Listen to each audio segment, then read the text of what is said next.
amigos, bienvenidos a esta entrevista especial de Multimedios del Caribe. Hoy conversamos con don Rafael Santos Badía, director general del Instituto de Formación Técnico Profesional Infotep.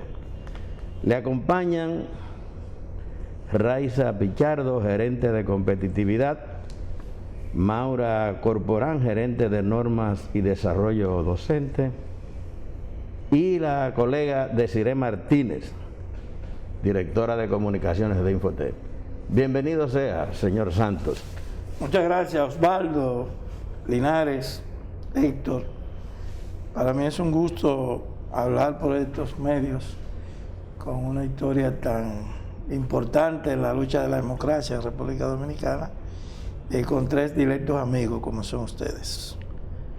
Señor director, usted, imaginamos que gobernar una institución como Infotep pudiera resultar fácil, porque usted viene de la docencia, se formó como educador, fue docente y ha estado vinculado a lo que es el mundo de los trabajadores de la educación por muchísimos años.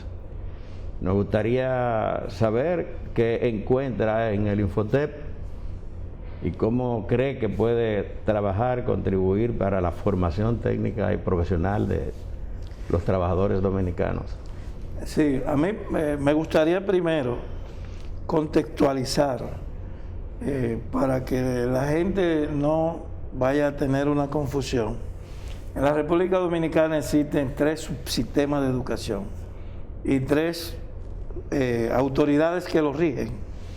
Uno es el sistema de educación preuniversitario, el Ministerio de Educación llamado, su sigla MINER, el sistema de educación superior, ciencia y tecnología, que es el Ministerio, el MESI, y el subsistema de formación técnico profesional, que es el Infotep, en virtud de la ley 116-80, que me toca a mí como director coordinarlo, pero que no se limita a un instituto como instalaciones físicas, sino como rector de toda la formación técnico profesional.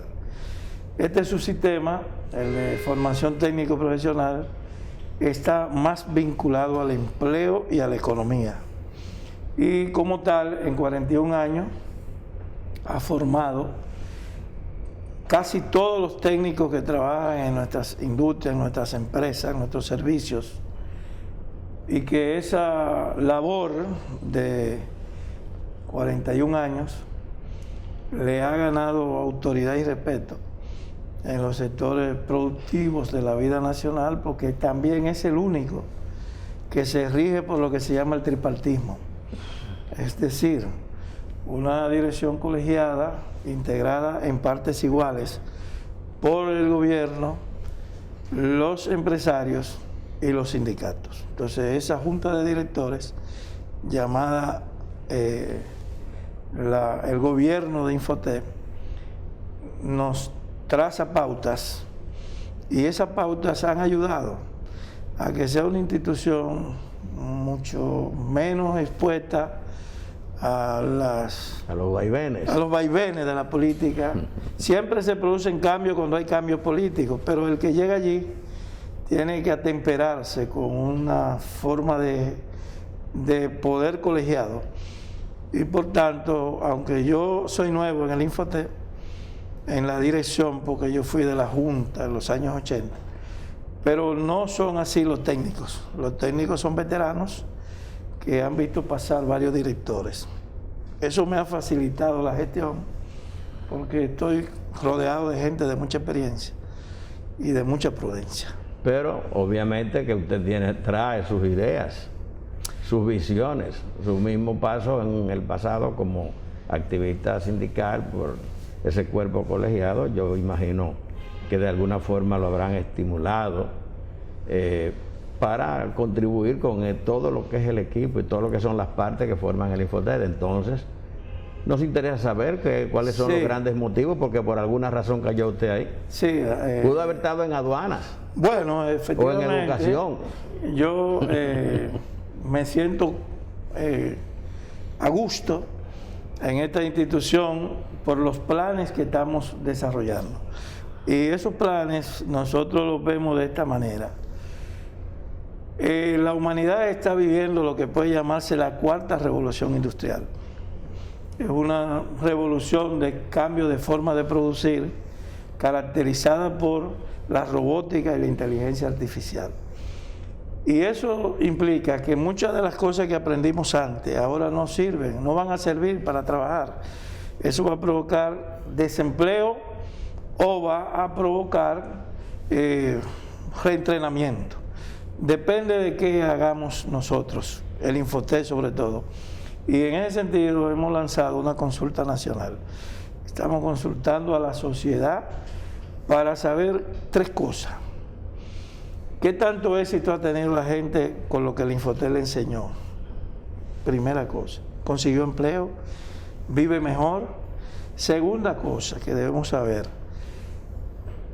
¿tienen pertinencia todos los temas de nuestro currículo o hay que cambiarlo? Y tercer tema, ¿cuáles son los empleos que se van a necesitar en el futuro inmediato para no formar los que no van a tener empleo o formar menos de una cosa y más de otra? Entonces ese punto, esos 3 puntos, lo estamos consultando con los empresarios, los sindicatos, el mercado internacional, y ese proceso entonces nos va a dar una medida. Porque estas cosas de planificación hay que dimensionar. Tú tienes que saber cuántos desarrolladores de robótica, cuántos mecánicos de los carros eléctricos, cuántos reparadores de computadoras. ¿Qué tú harías darlos laptop y computadora si en 2 años están dañados y no tiene quien lo va a reparar? Entonces, la propia agricultura, cómo impactan los cambios tecnológicos al sector, la producción en la agricultura. Entonces, esos son los temas con los que trabaja Infotep. Por tanto, aunque no nos ven, nosotros estamos metidos en los hogares de la gente, en la producción de la gente, en la forma de vivir de la gente y también en la política. O sea, la política de Infotep, de institucional, es aportarle de aquí al próximo año a la sociedad dominicana por lo menos 100.000 técnicos de última generación que puedan ocupar los empleos del futuro. Pero todo eso en lo que usted está pensando y haciendo ocurre en un momento especial, en una coyuntura única que vive la República y el mundo, la pandemia. ¿Cómo lo están haciendo? Bien, todas las crisis, pueden ser o para atrasar o para avanzar la sociedad. Esta crisis de salud ha coincidido con un cambio tecnológico. Y ese cambio tecnológico es el que nos ha permitido sobrevivir, porque nosotros damos clases por forma virtual. El Infotep nunca se cerró. Y esa enseñanza virtual la habíamos empezado antes de la pandemia. Lo único es que esta pandemia vino a acelerar el proceso. Entonces, ¿qué está haciendo Infotep? Primero, cuando yo llegué allá, estaba en una crisis económica terrible, porque se habían caído las recaudaciones. Poca gente sabe que el Infotep, el Estado solo invierte un 4% de su presupuesto, el resto lo aportan los empresarios y los trabajadores de la nómina. Y entonces esas recaudaciones que habían llegado a un punto récord en el mes de marzo del 2020, cuando entramos en la pandemia, que había llegado a 320 millones de pesos. Cuando yo llegué había caído a 232 millones, o sea, 100 millones. Había perdido el Infotep y estaba en ese proceso prácticamente cerrado. Nosotros, con la ayuda de estas magníficas colaboradoras, abrimos las clases con un programa de realineamiento el día 19 de septiembre del 2020. De ese periodo, una convocatoria para 59.220 personas de formación. De ese periodo a hoy, puedo decir, si la recuperación económica implica algo, que nosotros alcanzamos recaudación récord en el mes de marzo de este año. 332 millones de pesos, 332.8 millones. Ha habido una recuperación. Sí, una recuperación económica extraordinaria. ¿Qué quiere decir si la economía implica algo? Que cuando yo llegué, el Infotel no tenía ningún ahorro y que hoy ya tiene constituido una cartera de 750 millones de pesos de ahorro en la pandemia. ¿Qué quiere decir si la economía sirve de algo? Que nosotros tenemos ya prácticamente normalizada toda la docencia y que hemos aprendido algo que para mí es el gran valor de la pandemia, y es que muchos cursos los podemos dar de manera virtual, sin arriesgar a los niños, que no tengan que salir de su casa, que pueden, tú mirando cada rato en la habitación, ver tu muchacho estudiando, y todo lo que son carreras blandas, nosotros podemos darla con talleres simulados, simuladores con realidad virtual. Y eso es tecnología, esa es la ciencia, ese es el cambio tecnológico. Entonces, el Infotec fue un alumno adelantado del avance de la ciencia y un sobreviviente victorioso de la pandemia. Director, esa consulta nacional que usted habló y que se lanzó mediante un acto muy visto con la asistencia del presidente de la República. Luego de identificado eso, ¿qué viene? ¿Habrá un nuevo plan estratégico del Infotec y para qué periodo? Mira, tú eres economista, aparte de periodista. No, eres periodista y has hecho una veteranía en el periodismo económico. No, pero él estudió economía también. Y estudiaste economía. Él se niega, pero él es economista. Lo niega, sí, porque le da vergüenza. La verdad los es que economistas han presagiado muchos desastres y él no quiere reconocer que también han previsto muchas victorias, pero él es economista y de lo bueno. Tú sabes algo, la economía mueve el mundo. Y por más miedo que tú tuvieras a la pandemia, la gente tenía que salir a comer, a vivir. El Infotec aprovechó ese sentido de la vida y le dio vida a una estrategia. Esa estrategia se llama la consulta nacional. ¿Quién consulta? Consulta el que sabe mucho o el que no sabe.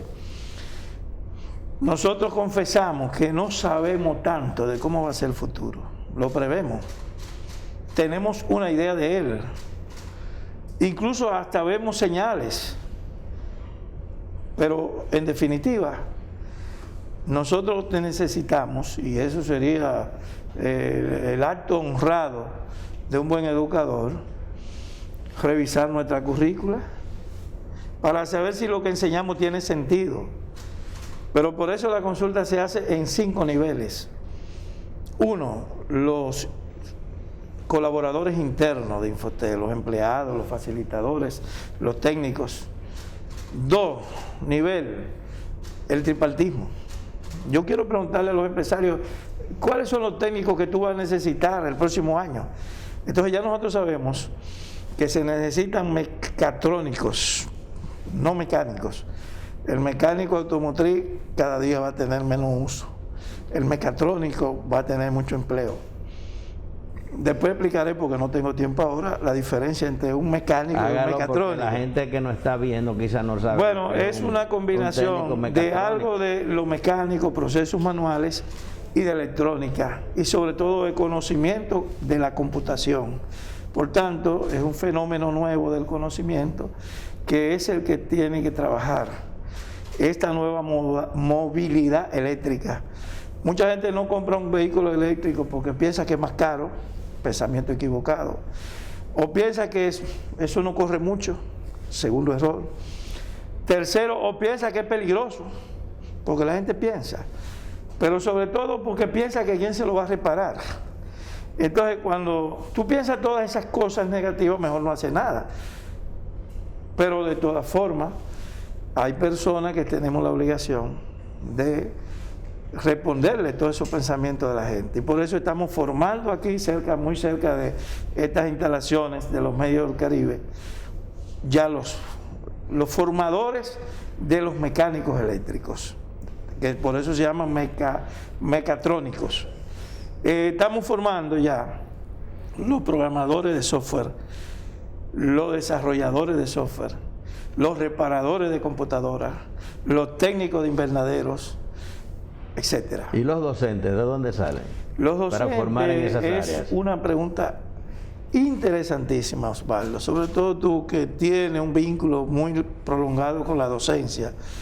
Y de verdad que yo quiero ver esto como una autocrítica.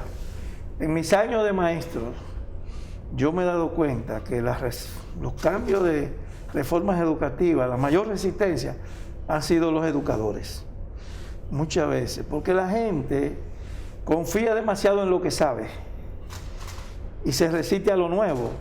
Entonces, ¿qué estamos nosotros haciendo con nuestros docentes? Vamos a evaluarlo todo, todos, pero sobre todo tenemos la oportunidad de buscar entre esos jóvenes que los haya formado con una visión y una estructuración mental más vinculado a esta época de revolución científica. Vamos a contratar de esos jóvenes para que influyan en lo que no se deben excluir porque son útiles, tienen la experiencia, la aportan con la juventud y el nuevo conocimiento para producir una reforma a nuestro cuerpo de docentes. Pero no haríamos nada con reformar el cuerpo docente si no reformamos el contenido curricular. Y en eso está doña Maura trabajando con su equipo y estamos buscando más asesores. ¿Y no piensan, porque ustedes tienen vínculo, por ejemplo, con un símil de Finlandia, sí, y creo que de un segundo país, digamos que asesoría o acompañamiento internacional sí, para sí, esa transformación? Sí, nosotros estamos procurando. Primero, el modelo finlandés, la gente piensa que fue una reforma en la forma de dar la clase, y no es verdad. Ese no es el concepto de la reforma finlandesa. La reforma finlandesa consistió, y yo tuve que vivirla mucho porque en esos tiempos estaba muy vinculado al sindicalismo y viajé con mucha frecuencia a Finlandia y vi su reforma. Es el que no a todo el mundo le decían de manera graciosa, usted puede ser universitario, sino que partía de las vocaciones y de las limitaciones de recursos y limitaciones de coeficiente intelectual. Entonces, al tener esas variables en su mano, pudieron planificar un sistema de dos salidas.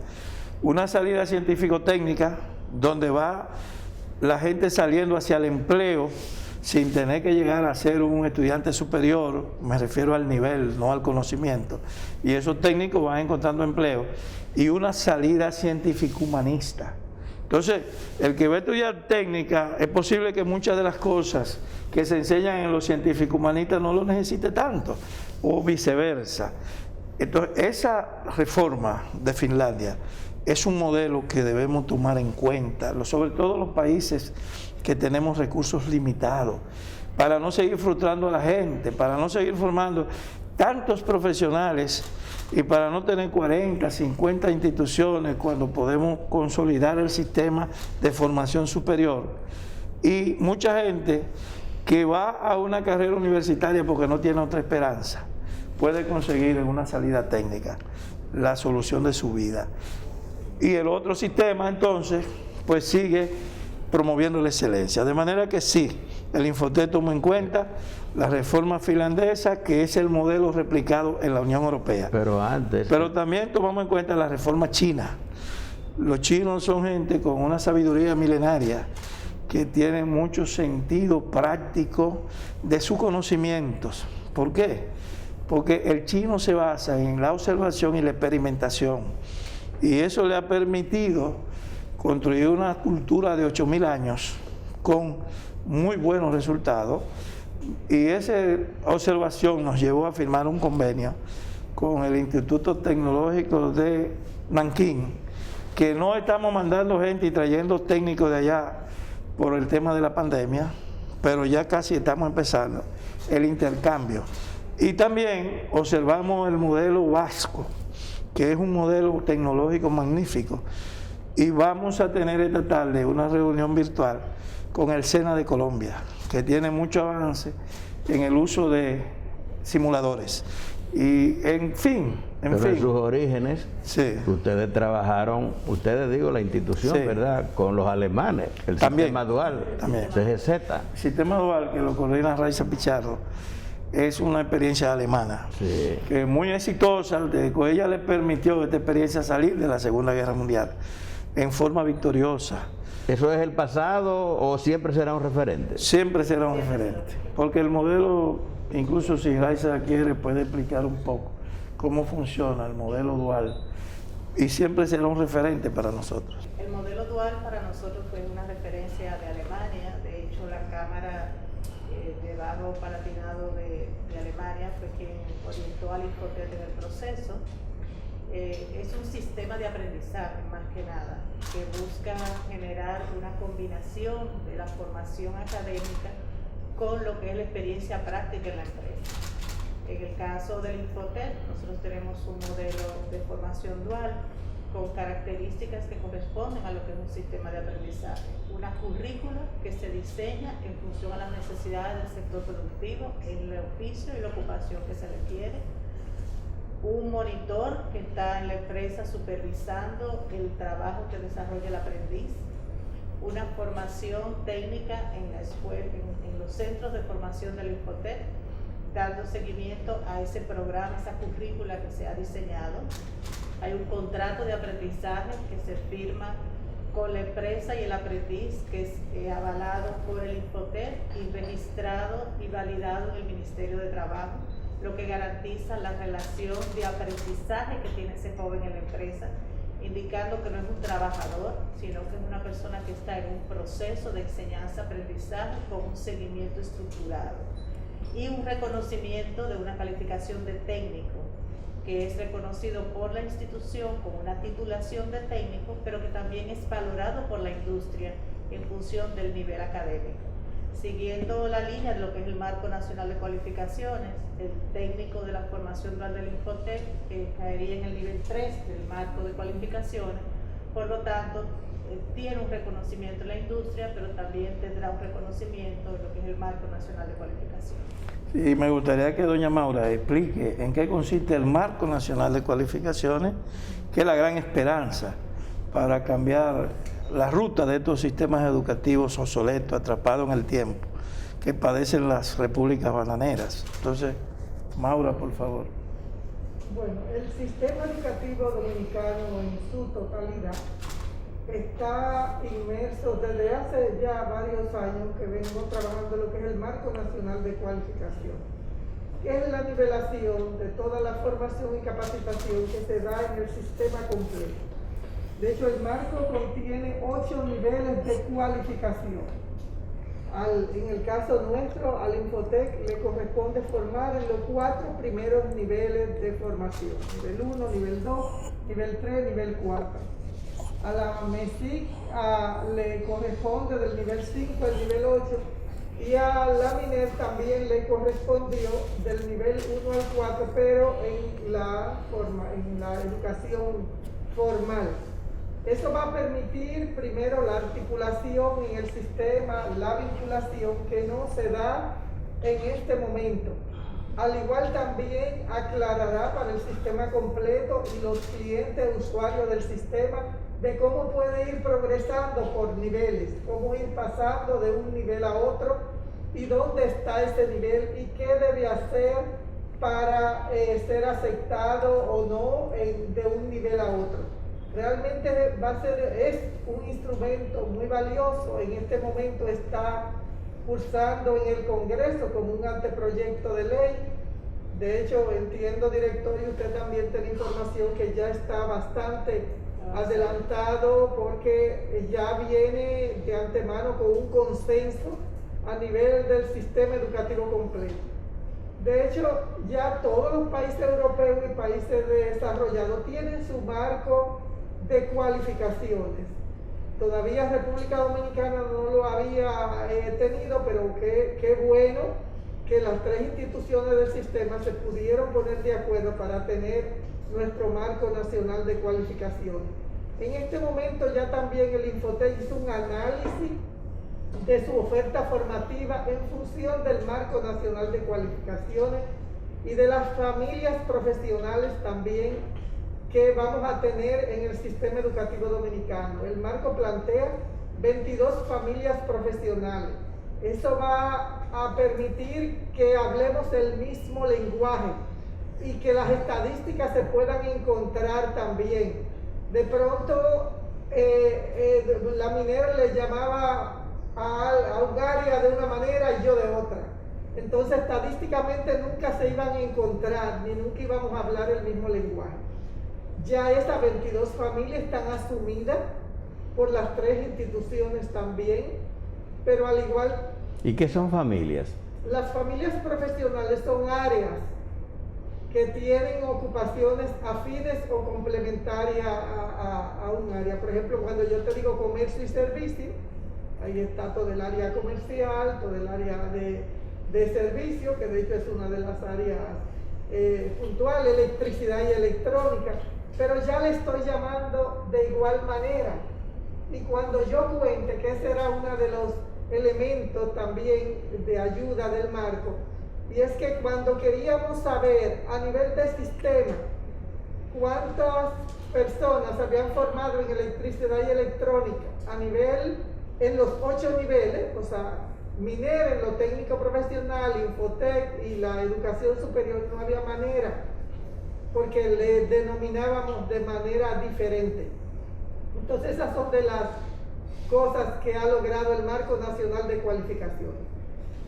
Hablar un mismo lenguaje, unificar muchos elementos que van a dar una radiografía más concreta y más exacta de qué estamos haciendo como sistema educativo dominicano.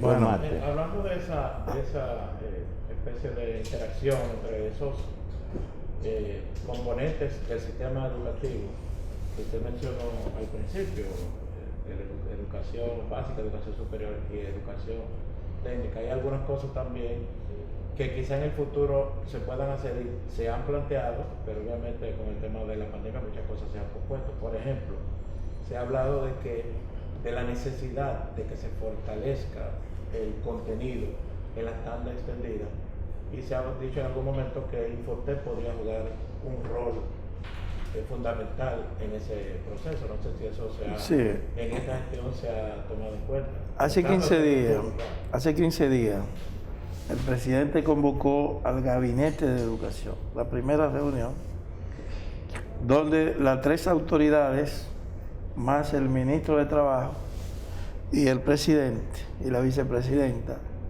discutimos juntos un tema. Y un tema donde el presidente más insistió fue en ese, el contenido de la tanda extendida.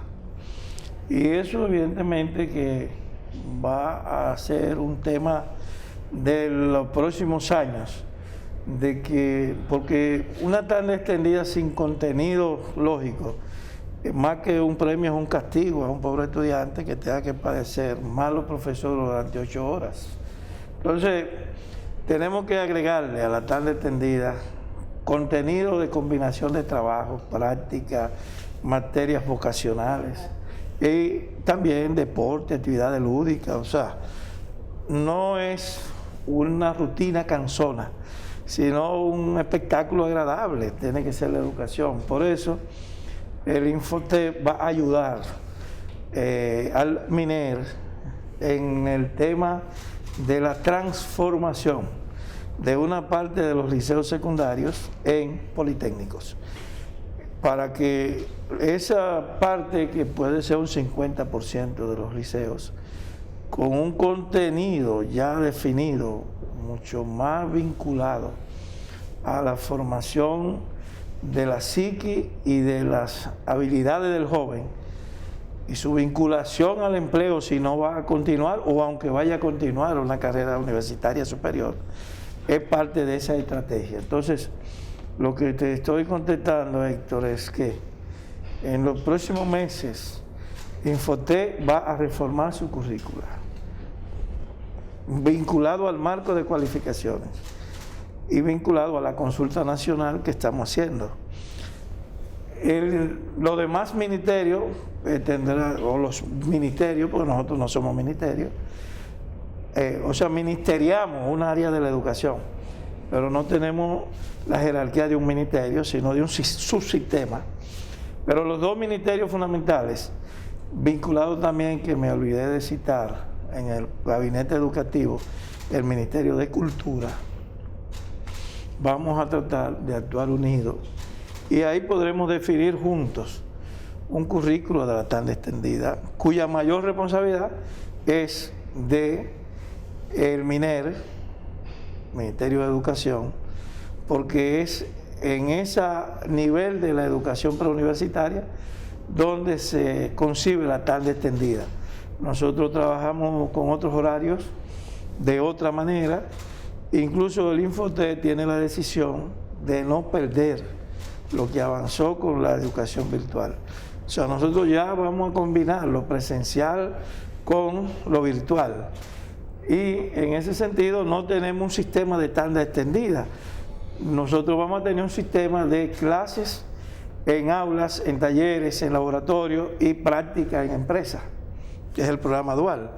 Pero los niños que van al preuniversitario, a la educación primaria, requieren una diversidad del currículo y en eso se está trabajando. Pero si hablan de cultura, de incorporar cultura, debieron también pensar en incorporar el Ministerio de Deportes, porque la tarde es una clave. Es una buena sugerencia. Es una gran sugerencia que yo la voy a proponer en tu nombre y en el mío. Muchas gracias. Por una cosa elemental. El deporte forma parte esencial del desarrollo de la personalidad. Claro. Entonces, la escuela es el lugar donde el muchacho pasa mayor tiempo. O sea, las dos está en la currícula. Claro, las dos instituciones donde el muchacho más tiempo invierte debe ser en la escuela y la familia. Entonces, en la escuela tiene que conseguir las actividades lúdicas, las actividades deportivas, las actividades sociales, aparte de las académicas o además de las académicas. Y en ese sentido el deporte, el Ministerio de Deporte es una buena idea que forme parte de este gabinete. ¿Cuántos docentes y cuántos centros de formación tiene el Infotet a nivel nacional? Infotet tiene en este momento, va a crecer en los próximos meses, pero tiene 4 regionales, una para toda la región del Cibao, con un centro principal en Santiago, donde están todas nuestras instalaciones regionales, y 2 oficinas satélites, una en San Francisco de Macorís y otra en Puerto Plata. Una regional en el sur, con 2 satélites, una en San Juan y otra en Barahona. Y en Asua no hay. Una regional en el sur con sede en Asua y con 2 satélites, una en San Juan y otra en Barahona. San Juan muy desarrollada la estructura, Barahona tenemos que resolver ese problema, no tenemos una buena infraestructura. En el este tenemos la regional en La Romana, la escuela de hotelería en Higüey, hotelería y turismo, y una oficina de vinculación en Bávaro. Aparte de eso tenemos 56 talleres móviles totalmente equipados y tenemos en la construcción, en la electrónica, en la computación, o sea, 56.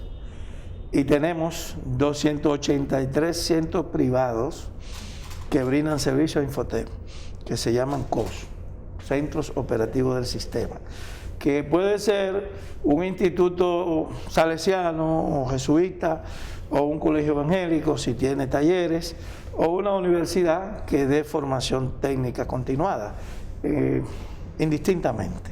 Pero son centros que el Infotet rige, que el Infotet supervisa y que el Infotet ayuda a funcionar a través del pago por horas de las horas servidas. O sea, más o menos el sistema nuestro a nivel nacional tiene cobertura, pero ahora vamos a construir o a desarrollar un centro en la circunscripción número 3 del Distrito Nacional, que es la más numerosa poblacionalmente hablando y la más populosa socialmente hablando. Tu papá la conoce mucho, Héctor, porque fue líder en esa circunscripción, la número 3 del distrito, fue diputado junto conmigo, en representación él de esa circunscripción. Vamos a abrir una escuela de música para formar los músicos populares como profesión de trabajo, como ocupación rentable. Vamos a abrir tres centros, una regional y 3 centros en la provincia de Santo Domingo, y vamos a crear otra regional en el Cibao. Aparte de eso, vamos a construir un centro internacional de formación técnico profesional en Bávaro. El viernes nos van a aportar los sectores empresariales de esas zonas 10.000 metros. Ya tenemos 10.000 que nos aportó el Distrito Municipal de Verón. Y además, para fortalecer la presencia en el territorio de Infotec, estamos instalando aulas móviles en La Terrena y en Samaná. Vamos a abrir una escuela que está cerrada en El Valle, provincia de Tomayor, para artesanos de ámbar y para otras formaciones. Y tenemos la escuela de Larimar en Ciénaga de Barahona. Y todo eso tiene garantizados los recursos. ¿Dónde van a salir? Mira, porque hay infraestructura. Dijo el presidente en su discurso de apertura de la consulta nacional que el Infotec es el secreto mejor guardado, porque todo esto nosotros lo hacemos con menos de 3.000 millones de pesos. ¿Por qué estas fortalezas y por qué esta economía? Porque el Infotec, por la propia vinculación que tiene con la producción, la gente sabe hacer la cosa. Se cuida demasiado el recurso público y privado que se recauda en Infotec, y entonces hay una inteligencia de multiplicación parecida a la de Jesucristo en la multiplicación de los panes y los peces, porque todo esto además lo hacemos casi con recursos propios. Es decir que sí tenemos. Ahora, ¿de qué servirían los recursos si no tuviéramos la voluntad de cambiar y la idea de cómo hacerlo? La visión. La visión y la disposición, porque tú no haces nada con la visión si tú no quieres cambiar. Entonces tú a cada cambio le pones un pretexto. Entonces nosotros estamos diciendo que vamos a formar 100.000 técnicos de robótica, de inglés correctamente hablado, marco común europeo, nivel C2. Eso es un desafío. Reparadores de computadores, técnicos de invernaderos, técnicos de biotecnología en el ganado, para una serie de cosas, porque ya la agricultura que hay que recoger con la mano no funciona para un mercado que hay que competir en cantidad y calidad. Entonces todo esto nosotros lo hacemos con recursos y ni siquiera estamos pidiendo que nos den más.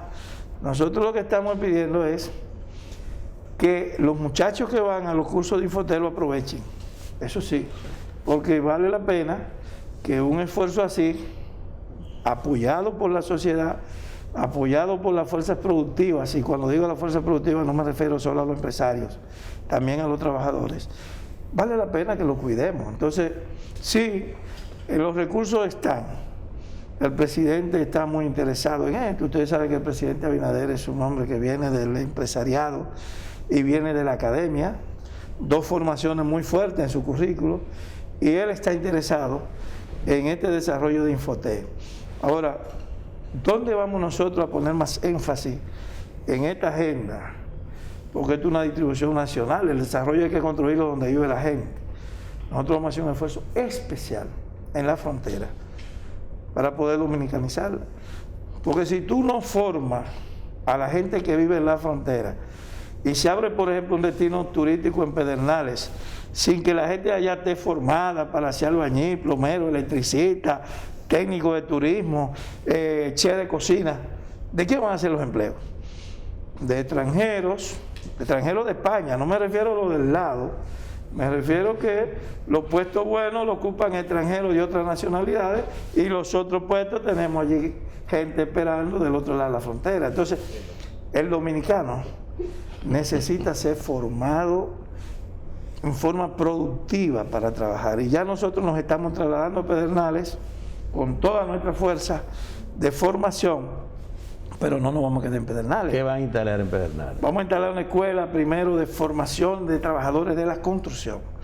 Pero no vamos a quedarnos en Pedernales, lo vamos a hacer en San Juan de la Maguana, lo vamos a hacer en la zona de la provincia de Bauruco, en el Azua, en todas las provincias del sur, porque un destino turístico de 13.000 habitaciones va a requerir mínimo 20 o 30.000 trabajadores. Los primeros van a ser los de la construcción. Calificados, ¿verdad? Y calificados. Entonces, todo este esfuerzo, nosotros ya estamos en la ruta. Estamos trasladando aulas móviles a Pedernales. Vamos a iniciar la clase presencial en San Juan de la Maguana para comenzar a formar técnicos de la construcción, empezando por maestros constructores, varilleros, pintores, electricistas, plomeros, con formación, porque esa idea falsa de que el trabajo mal pagado es mejor porque cuesta menos, está dañando muchísimas inversiones de la gente que hace un esfuerzo, hace una construcción y se la trabaja un albañil que no sabe pegar bloque. Entonces, por eso, Osvaldo, sí, tienen que ser técnico calificado y técnico probado. Entonces, ese trabajo hablará de Infotec. O nosotros somos una institución con competencias o seremos una institución que tendrá que ser superada por otros.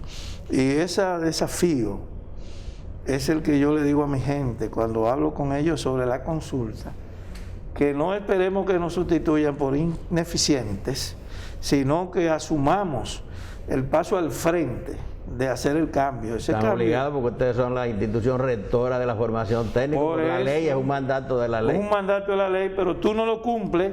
Si deja que un instituto privado abra clase, no supervisa sus instalaciones, no mira sus contenidos temáticos, no ve los profesores que imparten, mira para otro lado cuando tiene que supervisar por complacencia política o por temor, y entonces no ejerce esas funciones regulatorias en perjuicio de la sociedad. Por eso sí, nosotros primero somos un gobierno de la educación técnico-profesional. Fíjate que yo empecé por ahí la entrevista. Somos un sistema, no somos una escuela. Somos un regulador. Entonces, como un regulador, a nosotros nos importa no solo el que se forma en una escuela de Infotec. Nosotros podríamos tener ni una sola escuela. Y como quiera somos un sistema que estamos obligados a regular. Entonces, esa regulación del trabajo profesional, porque trabajo es todo. Ahora, el chapucero es una cosa, el profesional es otra. Tiene que tener también atemperación, coordinación con el desafío de la vida. Porque ¿qué hacemos nosotros? Dando cursos para gente que no va a conseguir trabajo. Eso es como seguir formando mercadólogos, abogados, si el mercado dominicano dice que ya está saturado. Vi una decisión ayer del MESI, de controlar la cantidad de gente que estudia educación.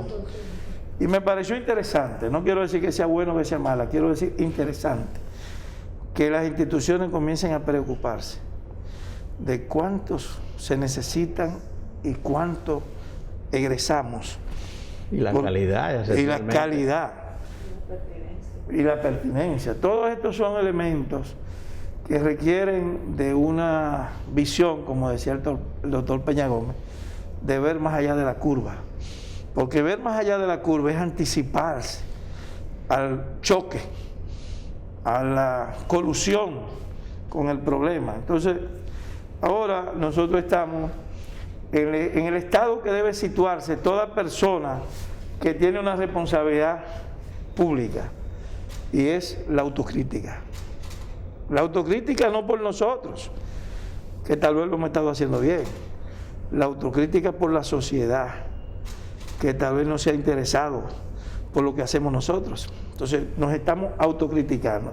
Precisamente otro punto que usted mencionaba ahorita es como es una tendencia, quizás un aspecto cultural, que en el país la gente prioriza o piensa primero, tiene como meta la preparación universitaria, o sea, que los hijos tengan una carrera, y usted planteaba eso, de que está la opción de la formación técnica profesional. Hay otros países donde quizás tiene un peso mayor este aspecto, pero aquí no sé si por un tema cultural quizás no se tiene... No, pero... ¿Cómo lograr? Pero mira Héctor, mira Héctor, yo no critico que los padres de familia nos hayan inculcado que hay que hacer una carrera universitaria para poder triunfar en la vida. Eso fue una época, y en esa época, por lo menos nosotros, los que estamos en esta sala, tuvimos la suerte de tener padres de familia que nos obligaban a ir a la escuela y a estudiar y a superarse. Yo conozco de manera personal, a quien más conozco es la familia de Osvaldo, y es una escuela, era una escuela, un viejo ahí fiscalizando. Pero también te conozco la tuya, conozco a Linares. O sea, sé que ustedes tuvieron una orientación, la tuvimos nosotros. Lo que estamos diciendo es que los cambios, la aceleración de los cambios han permitido que tú aprendas cosas muy científicas en menos tiempo. Entonces, si tú puedes ser un magnífico mecatrónico, ¿por qué te voy a obligar a hacer la carrera completa hasta llegar a ser un maestro a nivel superior, cuando tú puedes conseguir una formación y una titulación en menos tiempo, vincularte a un trabajo productivo y después con tus esfuerzos, con tu dinero, con tu aplicación, seguirte superando? No es que es malo ser universitario, no, es que no te debe dar vergüenza no serlo. Hay un hecho ahí en el marco de cualificaciones muy importante, y es que se podrán evaluar los conocimientos de la gente para certificarlo. El Infoté lo ha hecho, siempre lo ha hecho, mucha gente no lo sabe. Pero ahora nosotros vamos a ayudar a completar la competencia de la gente. Y si tú eres un ebanista que ha hecho esa carrera de por vida, pero nunca te dio nadie un título, ahora cuando te evaluemos, a lo mejor en 6 meses, tú consigues el título porque vas a tener el conocimiento que te falta. Entonces, te certifican como ebanista. Te certifican como ebanista, pero no porque te puede ir a estamos un regalando. hotel a hacer detalles que perfecto. No, puede Entonces, ser cualquier martillero. Entonces el que va a contratar a un ebanista va a decir, no, búscame tu certificado de Infoté para yo poder saber que tú sabes. Y eso va a ser parte del marco de cualificaciones. Ministro no, señor director. Director se oye más bonito. Director general de Infotep. Sí. Pero pudiera ser ministro, no un ministerio todavía. No tengo esa pretensión. Señor director general, no, fue un lapsus mío, no. No es que usted tenga pretensión, soy yo quien ha mencionado esa palabra involuntariamente, es obvio, ¿no? Pero le quiero hacer precisamente una pregunta. Osvaldo, decía el tiempo de Trujillo, yo sé que tú lo escuchabas. Las paredes tienen oídos. No, pero eso no tiene que ver con usted, pero bien. Déjeme, oyéndolo, viéndolo, siento que la vamos a hacer, pero tenemos 5 minutos. Ha sido interesante la conversación. Que usted se siente muy cómodo en ese cargo. No sé si por su antecedente en el área educativa. Eso por un lado. Primera pregunta. ¿Y hasta dónde usted cree que desde ese cargo está contribuyendo a una cosa que ustedes utilizaron mucho en la campaña? No hemos hablado de política, el cambio social en República Dominicana. Bien. Yo voy a tratar de hacer en 3 minutos tu respuesta para darle un tiempecito a Linares. Mira, yo me siento cómodo porque igual si me hubieran puesto director, presidente del Club Recreativo y Cultural de Tamayo, estuviera cómodo, muy cómodo. O sea, el hombre es un ciudadano que tiene que cumplir la función que se le asigne. Claro. Hay gente que vive protestando por lo que le toca hacer. Hermano, póngase a hacerlo y punto. Entonces yo... Y bien, ¿verdad? Y hágalo bien. Yo me siento muy bien, porque igual, si me hubieran puesto administrador del Monumento de los Héroes de Capotillo, estuviera contento y haciendo el trabajo, llevando gente para allá para que conozcan la historia de la restauración. Por eso, en el Infoté encontré un buen laboratorio para trabajar. Ahora bien, en el caso de los cambios, no, yo no puedo hacer esos cambios solo. Ni el Infoté puede hacerlo. Por eso la consulta está dirigida a 5 grandes ejes. incluyendo la consulta externa a los medios de comunicación.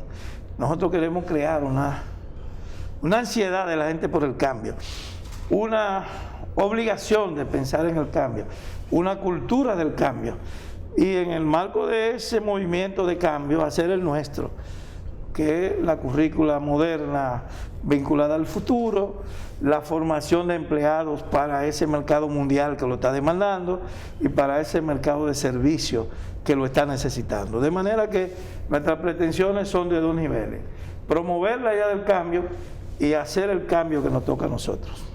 Mi precisión era el tema docente, que no me lo precisó, bueno, lo pregunté. Sí. ¿Cuánto docente y cómo lo tiene para esa diversidad? Te pido excusa porque me desvié a otra vertiente, que fue el currículo, y no te concluí el tema docente. Nosotros tenemos en este momento, entre propios y contratados a través de los COS, tenemos alrededor de 4.000 docentes. Pero el Infotep no tiene un sistema de contratación permanente, sino por horas, dependiendo de las carreras que se estén impartiendo. Nosotros estamos evaluando ese sistema, sus pros y sus contras, pero también estamos evaluando a todos los docentes. Nadie puede sentirse excluido del cambio. También hay que evaluar a los docentes, a ver cómo enseñan. Y aquellos que ya dieron lo que iban a dar, ya su idea de hasta dónde llegar está confusa, temen a la ruta en la que nos estamos involucrando, o tienen demasiado trabajo a la misma hora. Y hay una ley que se llama la impenetrabilidad. Nadie puede ocupar dos lugares al mismo tiempo en el espacio. Entonces hay gente que están contratados como profesores de la universidad, como asesores de las Fuerzas Armadas, como presidentes de una iglesia evangélica, y también facilitadores nuestros, y a alguien que están engañando. Y no es a la iglesia. Entonces nosotros, en ese sentido, vamos a revisar, pero además para los muchachos nuestros queremos los mejores. Los mejores son los que sean los mejores. Si vamos a dar, como ya me comprometí con el Colegio de Periodistas, formar los periodistas, yo voy a buscar los mejores periodistas para ser profesores, y los mejores no siempre son los más jóvenes, ni los más viejos. El concepto de lo mejor está asociado al interés que la gente tiene de superarse. Entonces yo no soy amigo de ninguno de ustedes para los fines de un facilitador. ¿Por qué? Porque si contratamos malos facilitadores por politiquería o por miedo a que un señor vino con una sotana y me presionó para que ponga fulano de tal, y nosotros caemos en ese relajo del clientelismo, entonces vamos a dañar lo que estamos predicando. Por eso sí, el cuerpo docente de Infotep será profundamente revisado a la luz de la voz del mercado y la voz del conocimiento. Nadie puede resistirse a eso, ¿o sí? Si yo te digo sí, perfecto, te puse una tarea, te puse 5 cursos que tenía que hacer en un tiempo y no lo hiciste, no te quejes ahora. Así que la evaluación viene.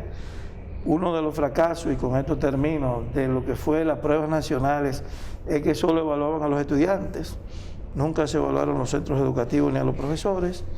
Y hoy nadie se atreve a defender que ese es un buen método, siéndolo, porque era bueno.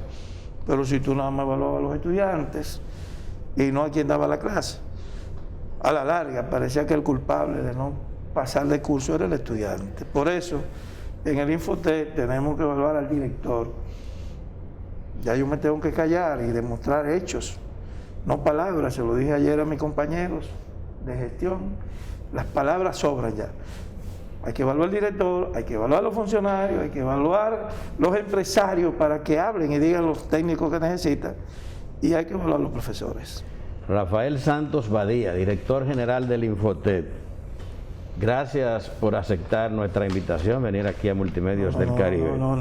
También nuestras gracias a Raiza Pichardo, gerente de competitividad de Infotep, a Maura Corporán, gerente de normas y desarrollo docente, y a la colega Desiree Martínez por facilitarnos esta comunicación, esta conversación. Y a ustedes, amigos de CDN, por seguirnos durante toda esta hora. Pásenla bien.